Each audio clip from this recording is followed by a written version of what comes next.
আরে বন্ধু চল, আজান দিয়েছি, নামাজ পড়ে আসি। চল, যাবি? না বন্ধু না, তুই যা। যাবি না কেন? আমার হলো প্যান্টের সমস্যা আছে।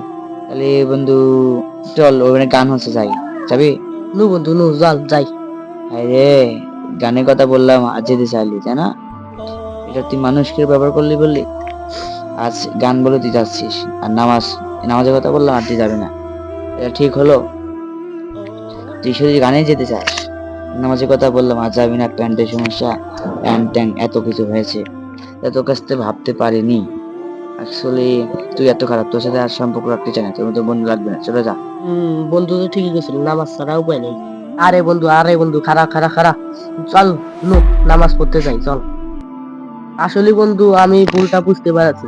আসলে দুনিয়াতে নামাজ ছাড়া কোনো উপায় নাই। চল বন্ধু চল, নামাজ পড়তে যাই। আরে বন্ধু, তুই যে তোর ভুলটা বুঝতে পেরেছিস, অনেক ভাল লাগছে।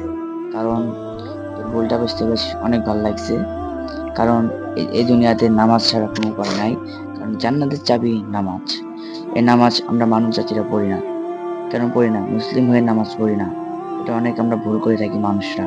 কারণ তোর তোর ভুলটা বুঝতে পেরেছিস, অনেক ভালো লাগছে। আমার বন্ধু কাজের আছে, অবশ্যই কমেন্টে বলবেন। ভিডিও যদি ভালো লাগে অবশ্যই কমেন্ট এবং সাবস্ক্রাইব করবেন, ইনশাল্লাহ।